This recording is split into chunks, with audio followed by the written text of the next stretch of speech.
buenas, amigos de Agenda Económica.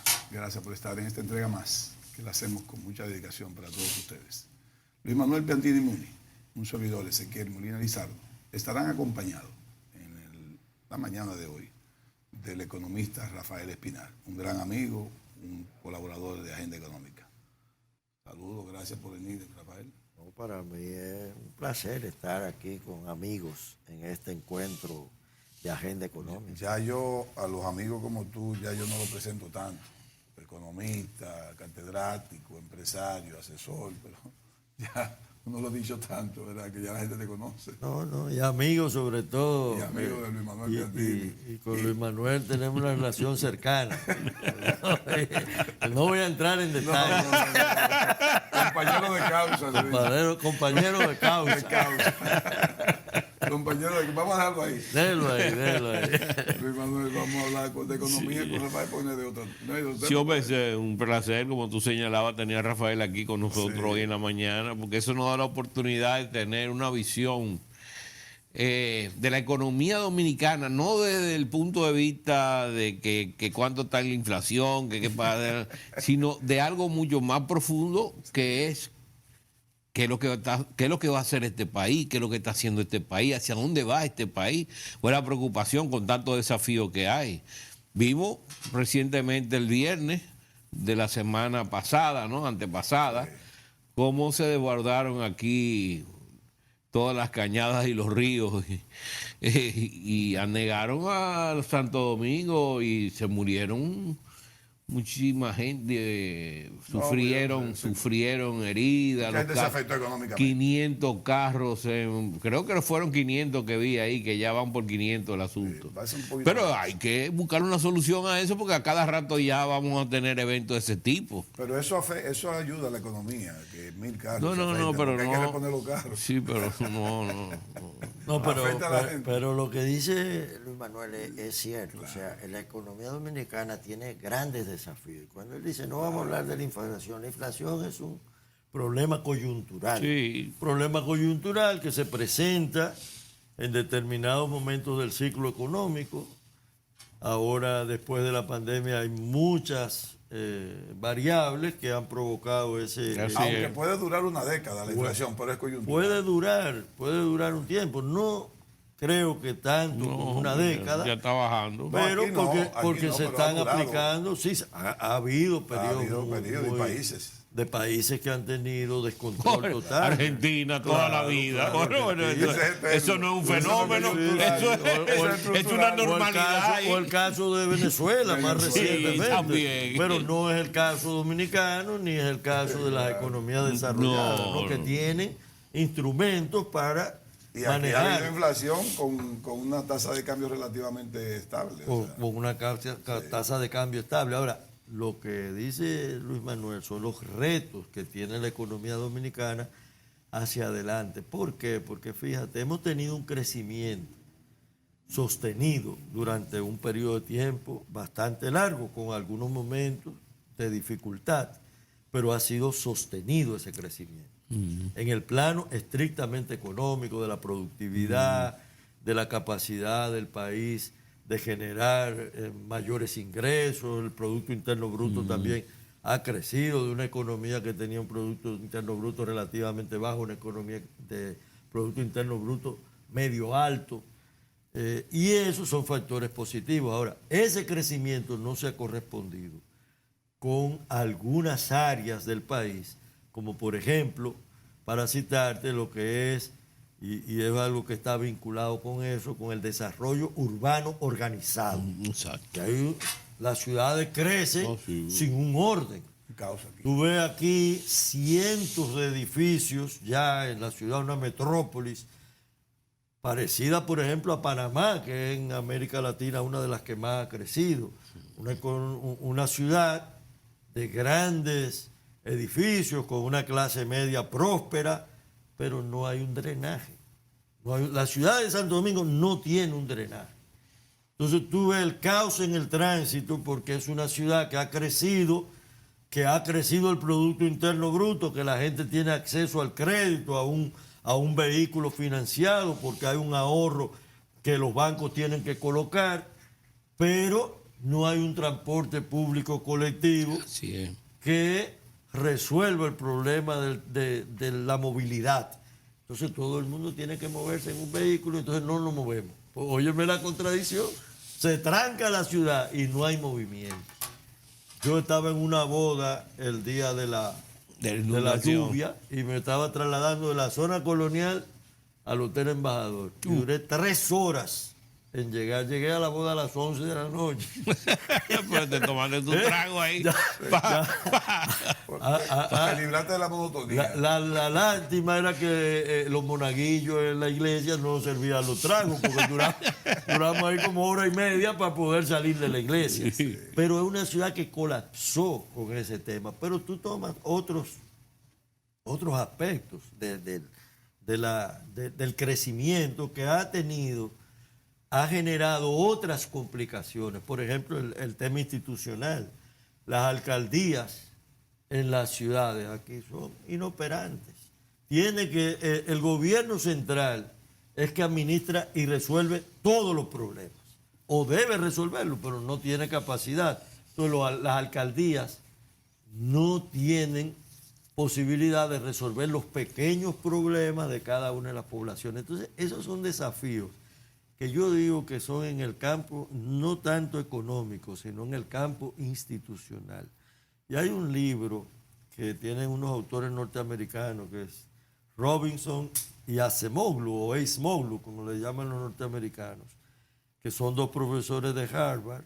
Acemoglu es turco, y ellos plantean que la riqueza de las naciones, contrario a lo que decía Adam Smith, que eran las condiciones del mercado, son la fortaleza de sus instituciones. Que los países que han progresado a través de la historia son aquellos que tienen instituciones sólidas. Yo creo que ese es uno de los grandes desafíos. Fíjate, ¿tú sabes cuál es una institución sólida en la República Dominicana? Que ha mantenido la estabilidad del Banco Central. Sí. El Banco Central y Luis Manuel así es. fue parte de ese proceso. El Banco Central se ha mantenido como una institución que al margen de los gobiernos, cambian los gobiernos, cumple y ahí están los frutos. Su rol de mantener las variables macroeconómicas funcionando en un marco de políticas correctas. Exacto. Eso nos hace falta en las demás instituciones.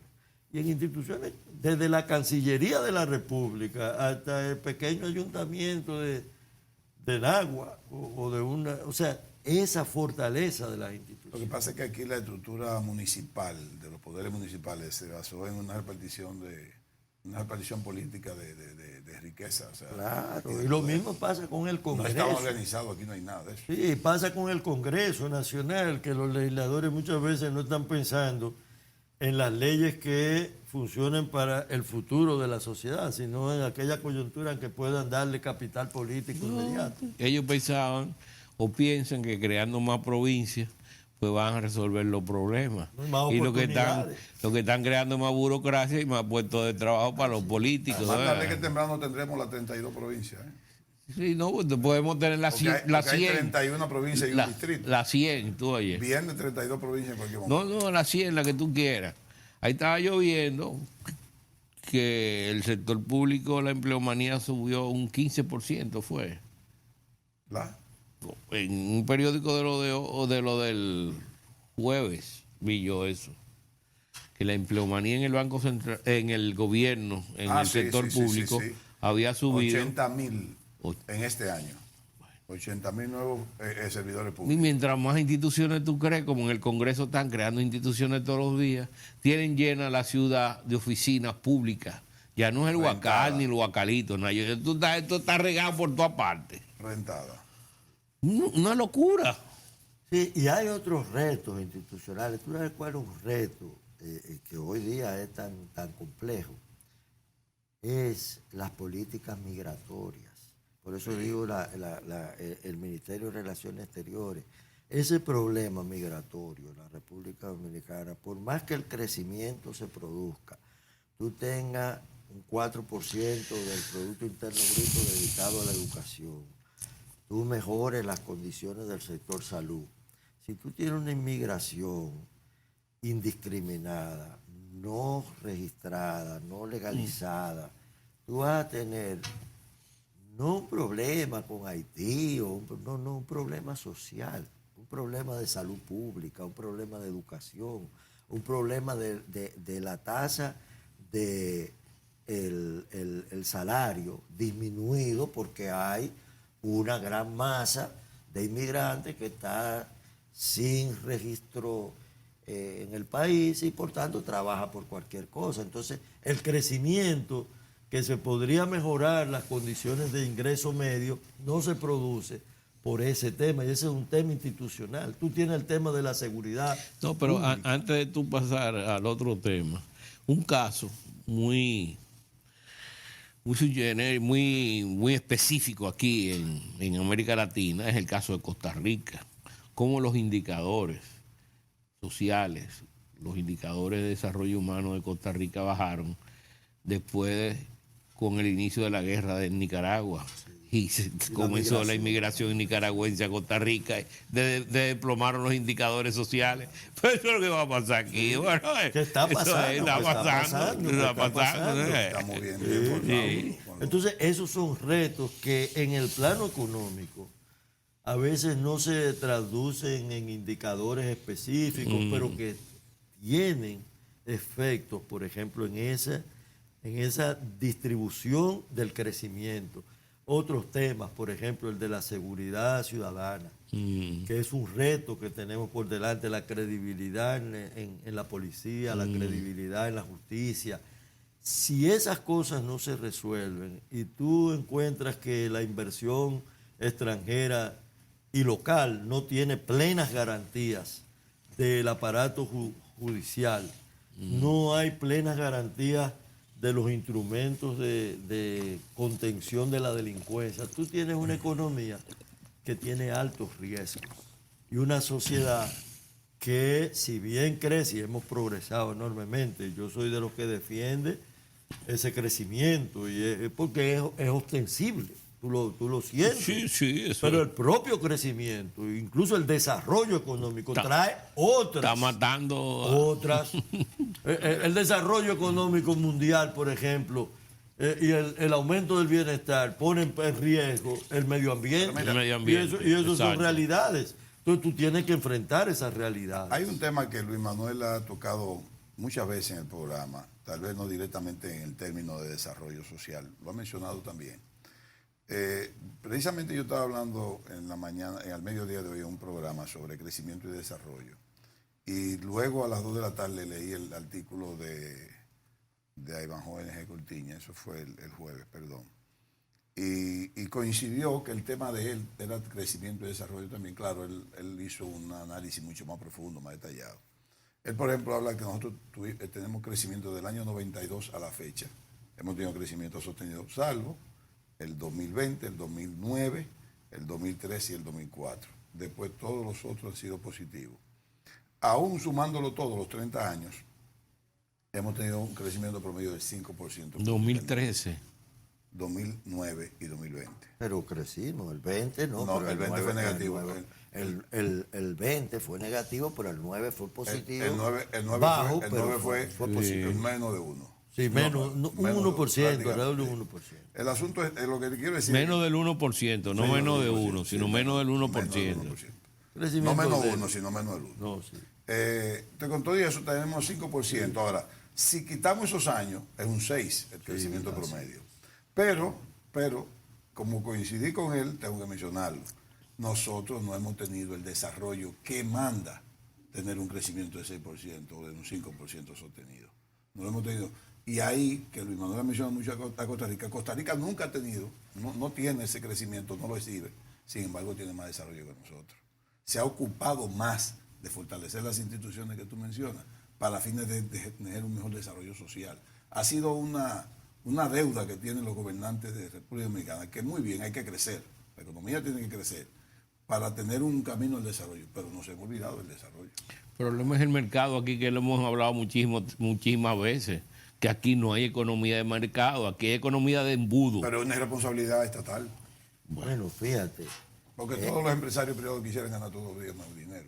Pero, la responsabilidad de tratar la distribución de la riqueza. pero es más todavía, fíjate. Ese crecimiento que bien lo señalas tú en el artículo de Banjo, si nos vamos atrás, después de la guerra civil del 66, el 65, a partir del 66, solamente en el año 84, con las reformas que hizo Jorge Blanco, hubo un crecimiento negativo. En el 90, por la crisis internacional, crisis local, hubo un crecimiento negativo. Luego en el 2003 y en el 2020. Después el crecimiento ha sido positivo por más de 50 años. Esa es verdad. El promedio por encima del 5%. Sí, es verdad, promedio. eso es así. Eso es una cosa maravillosa. No, la economía sí. dominicana es un modelo. Fenómeno. Un fenómeno. Y América Latina es un ejemplo a seguir. Un ejemplo a seguir. Un ejemplo a seguir. Sin embargo, tenemos unas debilidades institucionales que no han crecido a ese ritmo, las debilidades del mercado, como dice Luis Manuel, un mercado muy concentrado, donde hay muy pocas empresas que dominan el mercado e impiden que otros agentes participen en el mercado. Así es. Y tú lo buscas por sectores y lo vas a identificar, que no es el caso de hacerlo en este programa, no. Pero evidentemente hay esa concentración de mercado. Y eso te crea un problema fuerte de desigualdad y de falta de oportunidades. Luego, es una economía y una sociedad heterogénea. Si tú vives en la capital, en Santiago, tú vas al teatro y puedes ir a un buen restaurante y puedes ir a un centro de cultural o de diversión. Pero si tú naciste en Nagua, en un campo de por ahí, tú estás liquidado del desarrollo, las oportunidades tuyas. Tú en los Estados Unidos naces en Nebraska y te puedes estudiar a Harvard y tus méritos son reconocidos en la sociedad. Lo mismo en Alemania, en Japón, en los países desarrollados.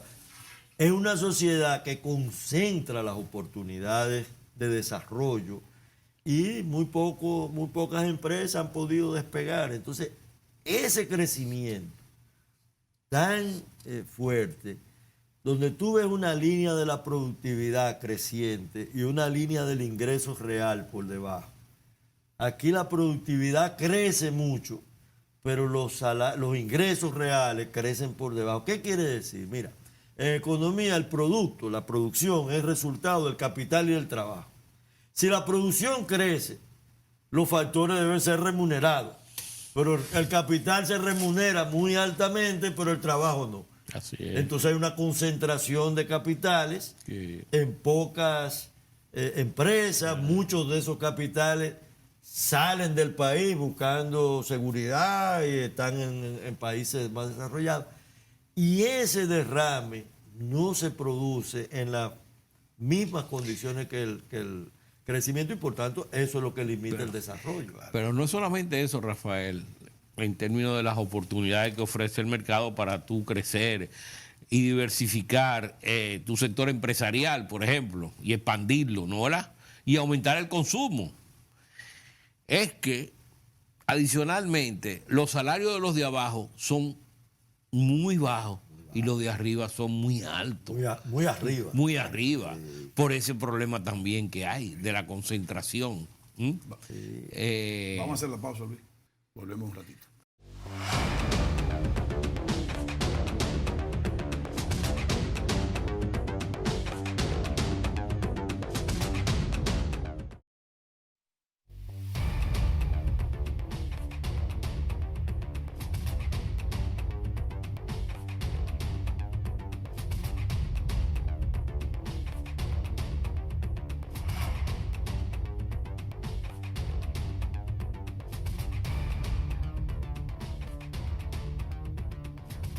Continuamos conversando con Rafael Espinal en Agenda Económica.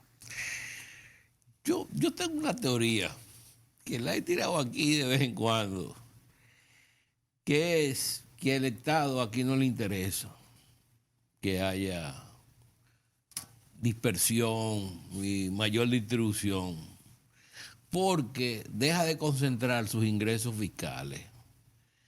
Y cuando hay muchas empresas medianas y pequeñas, se pierde, esos ingresos fiscales se filtran.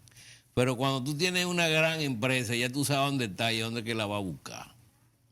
Y eso fue lo que pasó con una gran empresa aquí, generadora de ingresos fiscales, que a la directora de competencia la volaron antes de cumplir su periodo constitucional, porque fue por una, por una ley, ¿no? ¿Verdad? No constitucional, no por la Constitución, sino por una ley.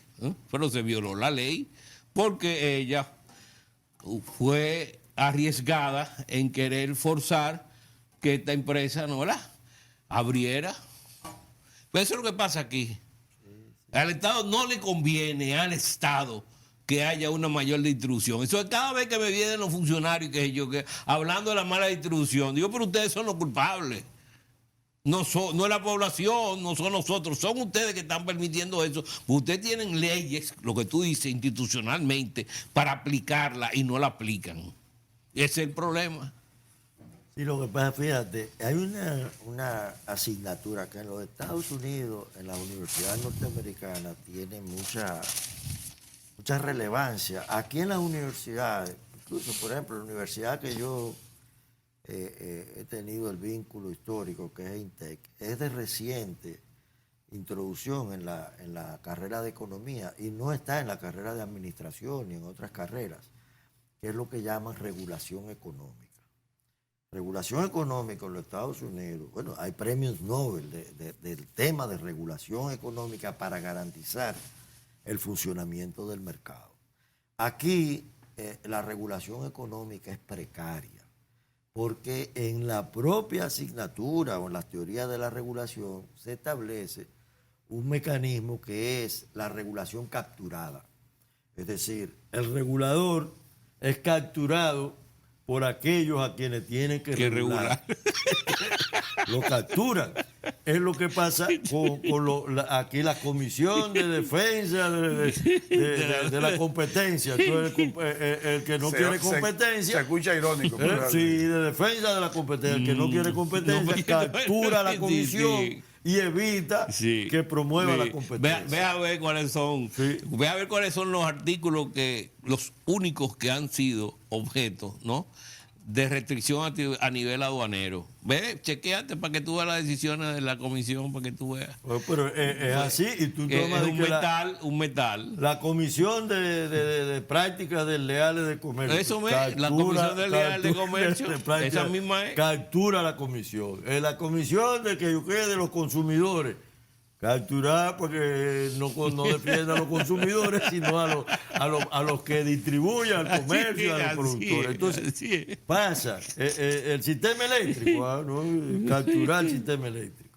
Entonces, ese es un tema que es institucional. Entonces, pero, ¿y las AFP? Ese es el ejemplo más la AFP de todo. Es capturar al regulador. Entonces, por eso digo que tal vez una de las instituciones más sólidas en ese sentido ha sido el Banco Central, porque el Banco Central actúa, pero no tiene esa debilidad. Regula y no se deja regular.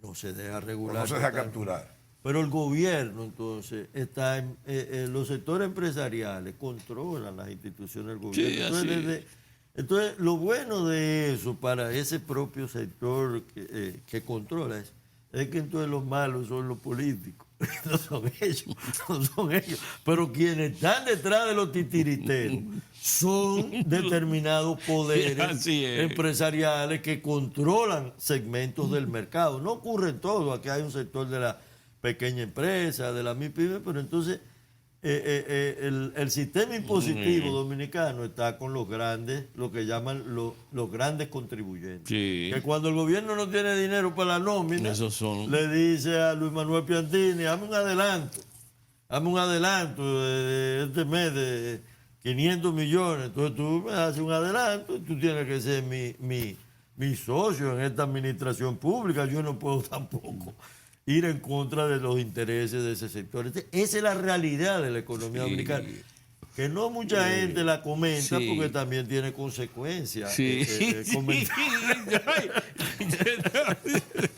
Nosotros aquí, pues tú sabes que eso que tú estás hablando de los aportes adicionales o que cuando tú vendes el sueldo, que en la época de Trujillo fue que comenzó eso, que tú vendías el sueldo. Tú estás hablando aquí de las empresas que hacen prepago, ¿no? Prepago impositivo. Lo hacía la Gulf and Western. En la época de los años 70, al Banco Central habían adelantos para que se cumpliera la meta de reserva internacional. Adelanto divisa. Y habían los adelantos. Llegaron los cuartos. La Barry tuvo que dar unos cuartos. La Barry tuvo que dar unos cuartos. No, pero más recientemente, oye, en el 2021, el presupuesto del 21 estaba deficitario y a Barrigón y a 2 o 3 empresarios pagan por adelantado. Sí, pagan por adelantado. Para poder cuadrar la cuenta. Entonces, eso es aquí el pan nuestro. Que había una disyuntiva de pasando si no era como adelanto como deuda, porque como deuda. El año pasado que tú comentaste en la semana pasada y que parece que va a suceder este año también, que como las instituciones no están cumpliendo con su programa de gasto de inversión, el gobierno se lo adelanta todo en noviembre y diciembre para que aparezca ya un cumplimiento. Hace una anotación contable. Hace una anotación contable, asignación en cuenta única para cada ayuntamiento. Mira, los trucos que hacen aquí. Entonces, hacen la inversión contablemente, pero el dinero está ahí. Sí, pero eso es parte de lo que te digo de la institucionalidad. Por eso es una economía que tiene esa tarea por delante. Óyeme, si lo aquí nosotros no logramos, porque este crecimiento tan maravilloso, ya tan mágico casi, porque es una maravilla, tiene que ser sostenible en el tiempo y tiene que permitir el desarrollo de la sociedad, porque al final lo que el crecimiento debe dejar es un mayor bienestar en la población. Pues tú sabes que aquí el crecimiento muchas veces se da por lo mal que se le está yendo a los otros, entonces se vienen aquí. No, tampoco así, tampoco.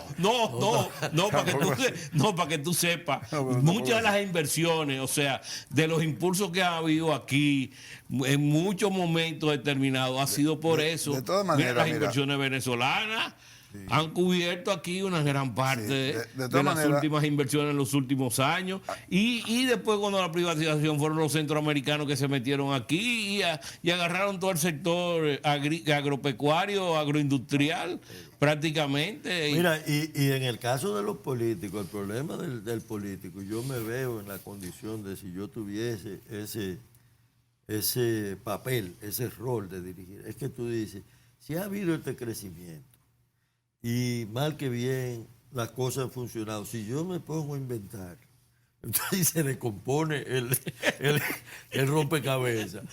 Yo voy a salir del gobierno a patada. Entonces mejor que se quede así como está.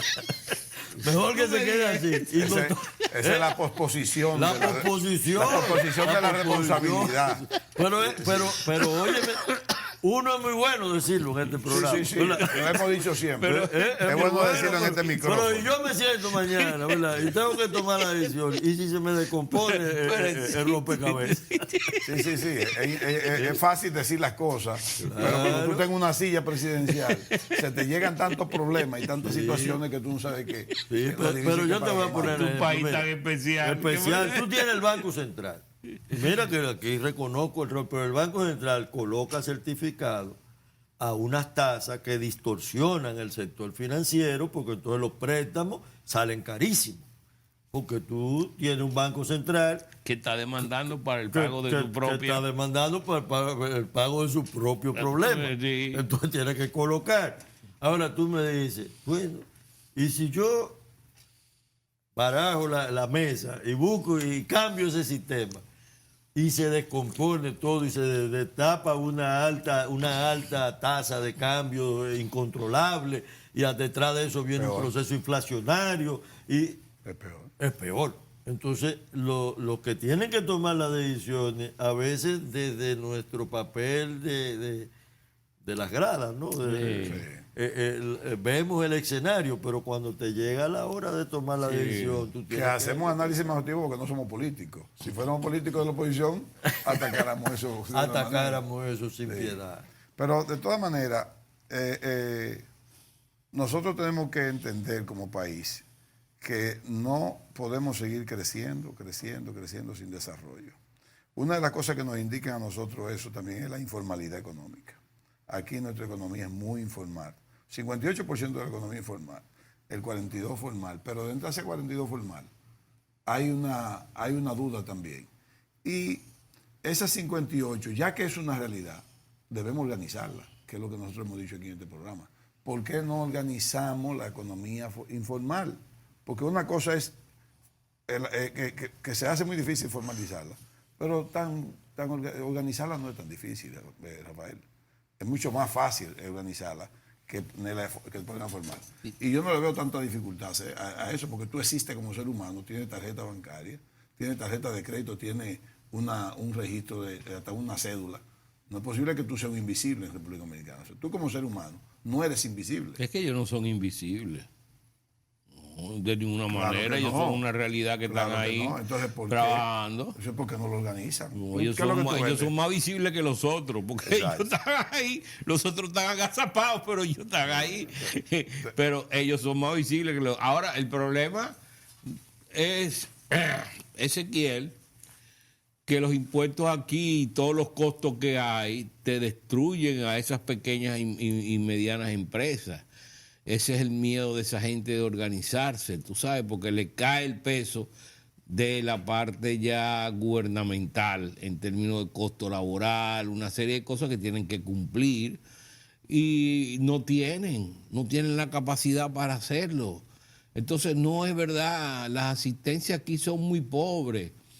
Mira, yo estuve allá por el este chequeando ahí. Tú estás hablando de una parte de la informalidad que no tiene capacidad, pero hay otra parte que gana mucho dinero siendo informal que sí puede. Bueno, pero esos son los profesionales, que no. Bueno. Esos son los informales aquí, los profesionales.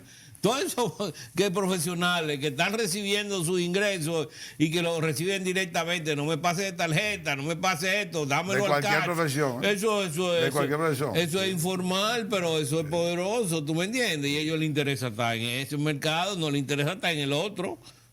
Entonces no es cuestión de... pero yo te decía... Que fuiste por el Cibao. No, que aquí se habla mucho de que hay una tecnificación que yo qué, pero cuando tú vas a realidad y vas a ver lo que está haciendo tal empresa, no quiero referirme por nombre, porque yo no quiero. Es institución pública que es muy famosa en la política y sé que es efectiva, pero en algunos lugares donde dicen que son efectivas no aparecen, que es el Instituto de Formación. Infotep. Que ha sido muy buena. Sí, Pues yo conozco gente que son expertos en todo, que vienen de ahí. Infotep viene haciendo un trabajo, viene haciendo un buen trabajo. Pero ellos debieran haber tenido una labor más efectiva en la parte turística que se necesita de apoyo y ahí no hay nada. Ahí debió haberse integrado el sector privado, hotelero, el sector público, y el sector académico. Están dando inglés por inmersión y tienen ahora. ¿Están dando qué? Inglés por inmersión. ¿A dónde? En Infotep lo está dando en sus diferentes... allá. En sus diferentes instalaciones. Sí, y ahora cogió el Hotel Guarocuya, que se lo quitaron a Melton Pineda. ¿A dónde? Allá. En Barahona. Sí. Y además tiene la escuela que está en Villaibe, para fines de formación. ¿En qué Villaibe? En Villaibe hay una en Villaibe. escuela. Sí, hay una en Villaibe una escuela de formación. Sí, de formación hotelera. ¿Ah, sí? Sí, de formación hotelera. En Villaibe. Entonces, están trabajando. De hecho, salió Rafael Santos explicando cómo va a trabajar. Y el Infotep aquí en gran medida en algunos sectores ha formado técnicos. Sí. Te digo, En el sector automotriz yo me suplo mucho. Aquella hotelería que hizo el Banco Central en Puerto Plata, que la escuela hotelera que dio una buena formación ahí, que se le ocurrió a Monseñor que pasaran la escuela a su universidad, a su área. Eso se murió. Sí, pero fíjate, Luis Manuel, tú que hablas de esa pequeña empresa y la parte impositiva, es una realidad también la informalidad. si tú te formalizas y tú tienes que pagar un 27% de impuestos sobre la renta a una empresa que se gana 2 millones de pesos al año, para decir una cifra, y tiene que pagar entonces 540,000 pesos de impuestos sobre la renta porque declaró esas ganancias de 2 millones, obviamente no hay un estímulo a tu formalizarte. Lo mismo... ¿Tú sabes qué también es peor de eso? Que tiene que dar 540,000 y después le dividen 540,000 más en 12 meses. Y se lo dividen. Porque asume que lo va a volver a ganar. Entonces tienen que pagarlo por adelantado. Lo cual quiere decir financiar de gratis, sin intereses, a la administración pública. Entonces, eso promueve la informalidad. Entonces, aquí hay cosas que deben en algún momento desaparecer. Por ejemplo, el anticipo.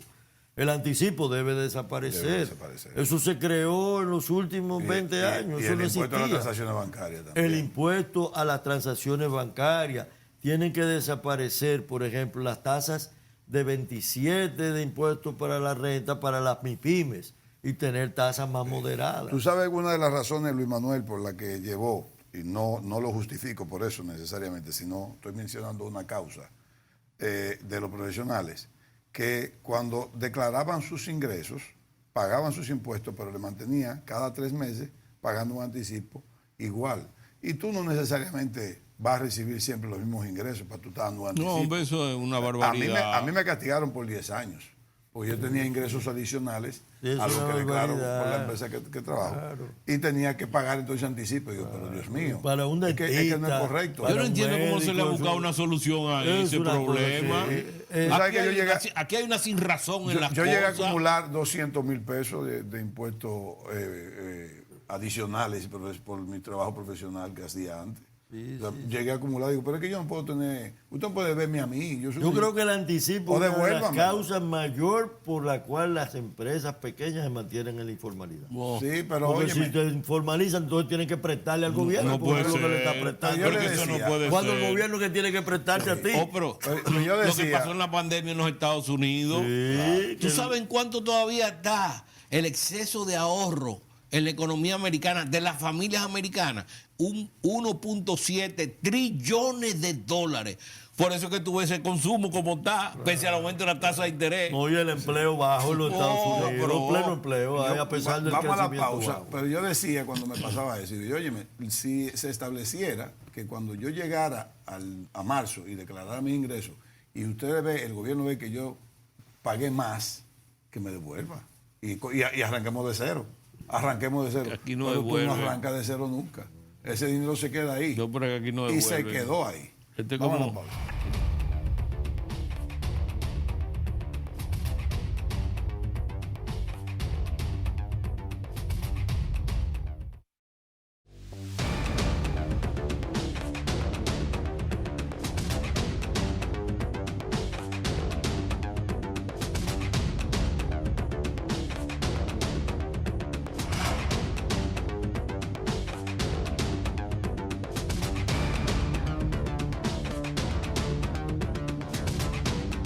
Continuamos conversando con Rafael Espinal.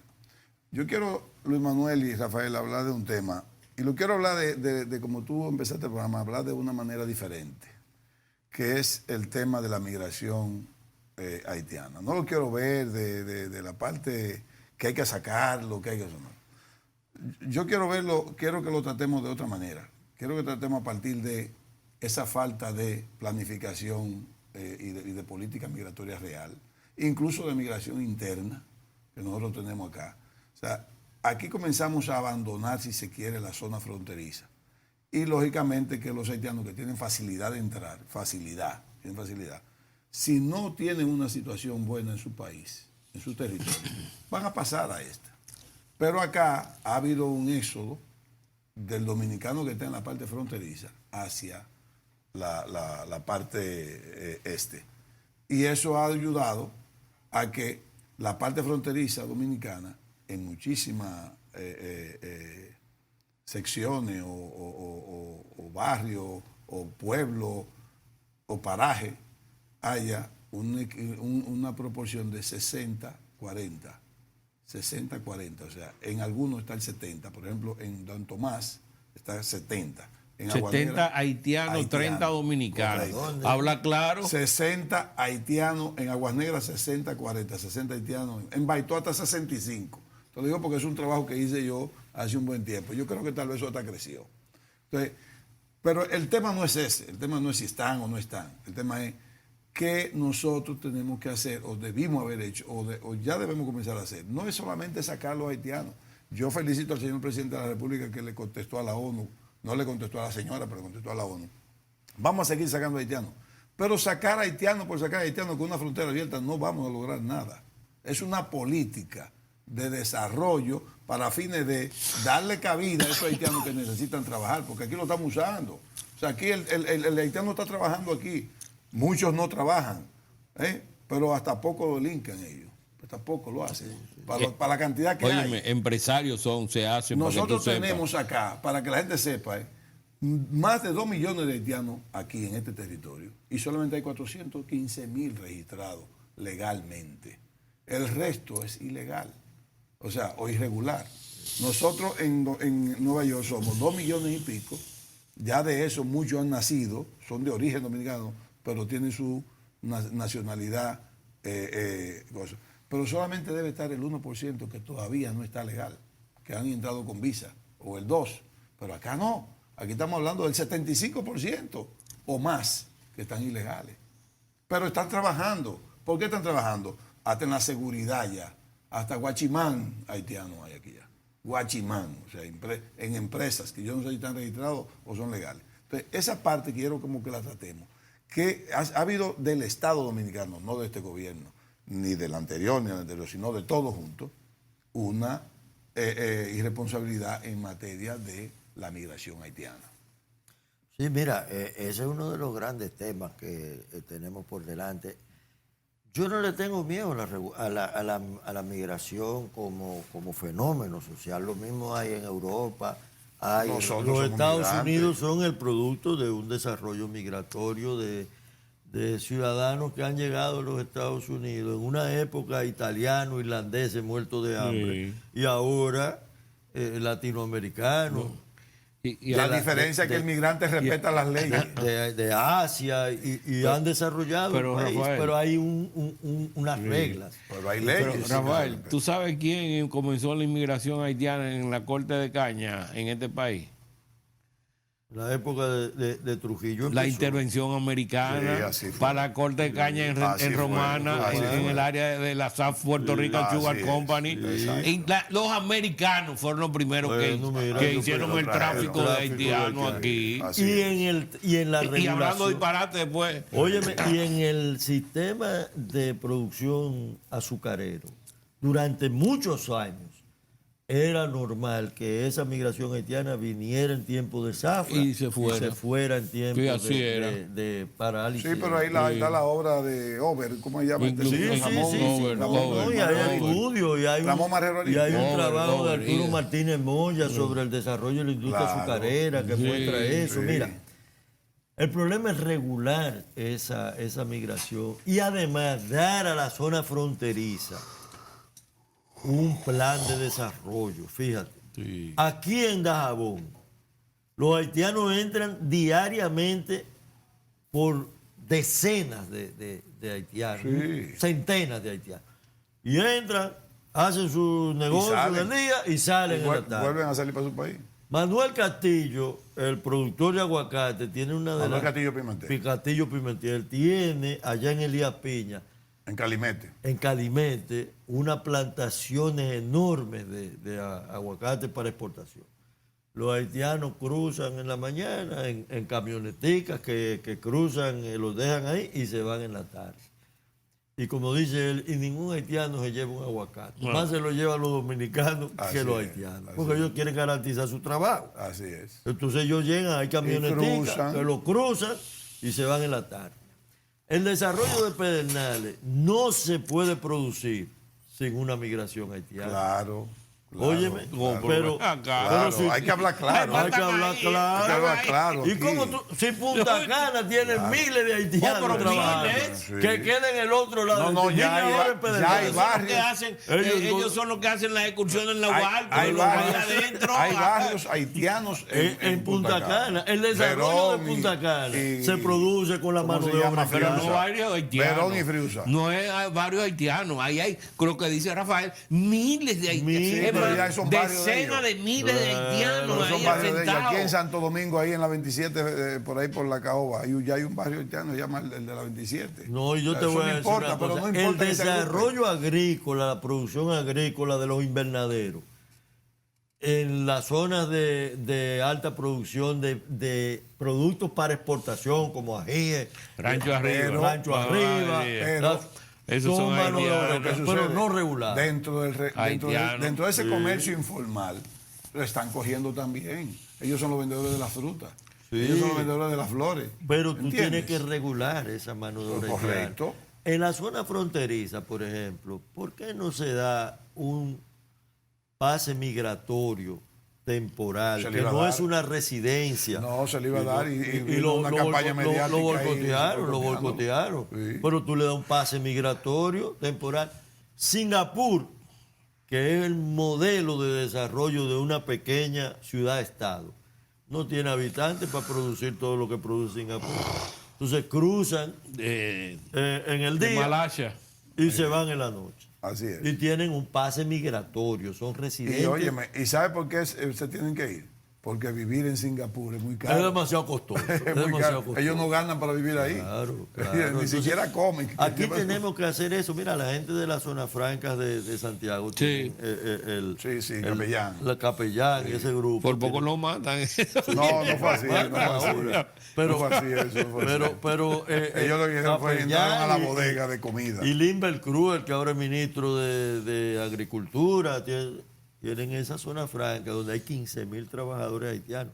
Entonces aquí hay que hacer un plan de desarrollo fronterizo, que ojalá lo de Pedernales sirva de muestra y de ejemplo para entender que la mano de obra haitiana es necesaria para el crecimiento y la estabilidad de la economía. Lo único que tienen que hacer es documentarlo, documentar. organizarlo. ¿En qué sector usted que va a trabajar? En la agricultura. Y ¿Dónde va a trabajar? formalizar. Voy a trabajar en San Juan. Sí, voy a trabajar en Arapacoa. Y o en tener un Constanza. registro. Perfecto. Usted tiene un registro para que usted va a vivir ahí y a Pero trabajar. para eso hace falta un partido Mira, comunista y- chino mira, no, hombre, ¿cómo se no, llama? no, de no. Jinping, una No creo cosa así eso, que ponga orden. Mira, y hay restaurantes haitianos con comida tipo francesa que son también espectaculares. Aquí. Esos secretos me Aquí, lo va en a este país. decir, me lo En va este a país. decir. Yo- Esos yo- secretos yo- me lo va a decir Luis Manuel fuera del aire. Sí, ¿Dónde que dame están? uno. No, eso no es así tampoco. Tampoco tú dices que no es así. No, Pues yo te lo no, digo a ti, pues yo he estado ahí. Bueno, está bien. Vamos esos son- no vamos a creerte mientras tanto. Esos son chefs Porque particulares. ven acá, Luis Manuel. ven acá. Allá en No porque Puerto- no tengan capacidad para hacerlo. No, sino pero que no Puerto lo veo. Príncipe, No, Puerto pues. Príncipe era un mercado una vez de ir a degustar No, bueno, te restaurantes digo, no es- allá. no es que no comida, tengan la ¿sabes? capacidad. Y esa misma gente son los que han emigrado para este lado, para acá, y ya están instalando restaurantes. Pero que te voy a decir ahora que tú dices que en algún momento el programa dijo que el inmigrante que han generado, como el caso de los venezolanos, aquí hay inmigrantes haitianos que están residiendo en el país, No, que tienen Que- una gran inversión. que grandes inversiones, Sí, sí, tienen sí. grandes inversiones porque Sí, sí. han venido por la inseguridad de Haití al país y están incursionando en negocios importantes, incluso Óyeme, de bienes raíces. por entre ejemplo. Miami, Oye, y el supermercado ese que hay ahí en la Tiradentes. la Tiradentes, Sí, entre la Miami, Tiradentes, un entre ejemplo. Miami, aquí hay muchísimos empresarios haitianos que viven aquí, aunque también tienen negocios allá. Pero Tienen viven negocio aquí. allá, pero Y viven han aquí. desarrollado familia aquí. Y están ahora... Y sus hijos están invirtiendo. estudiando en la universidad de aquí. Claro, y están invirtiendo Yo, incluso en el país. yo lo que entiendo es que vamos a coger el tema haitiano serio, no ese tema tratarlo tipo mediático, o sea, donde no, que somos racistas, no, aquí no hay racistas, pero tampoco como Estado no hemos tenido una política clara. No. Vamos a deportarlos, pero es que ellos van a entrar, y de verdad, lo que ha servido mucho, ¿sabes para qué eso? Para coger los cuartos a los haitianos. La convivencia Es simple. económica, social, que es un tema que genera por la falta de una política clara, genera problemas sociales, mujeres haitianas que vienen a parir al país. Es un costo porque para en nosotros. Haití no hay un sistema de salud. Bueno, eso es una realidad también que tenemos que manejar. Es un gran costo. Tenemos que manejar, son costos que... Que eso es una mafia, traerla, pagan para que la traigan, como saben que le van a dar servicio gratis, pero a quien la trae no deja de cobrarle. ¿Me explico? O sea, eso es una mafia. Que hay muchas ONG que cobran ayuda de países internacionales, de Europa, Estados Unidos, y también le cobran a esa gente. Pero hay que transparentar que- esa migración. Claro. Que yo hice un viaje oficial, no oficial por el gobierno, sino el embajador de Taiwán en la OMC me invitó a Taiwán en el periodo de receso que hay en el verano. Y fui, y bueno, una cosa interesantísima, todo lo que le enseñan a uno allá. Y entonces yo andaba con un embajador africano, de los pocos países africanos que le quedaban. Entonces parece que ellos sabían que ya el país estaba por irse con los chinos. Invitaron y entonces se pusieron a ofrecerle muchísimas cosas al africano. Digo, no, por esta es la oportunidad mía. Mire. Entonces yo le pedí un hospital en la frontera entre Haití y República Dominicana en aquel momento y se lo informé a la Cancillería. Y no le dieron seguimiento. Bien, vamos a darle seguimiento a este programa en otro momento. Muchas gracias Rafael, gracias a ti. esta tertulia. Esto es una tertulia. No fue una entrevista porque de aquí no hacemos entrevistas. Muy bien. Gracias a ustedes por permanecer con nosotros. Que Dios los bendiga. Hasta la próxima entrega.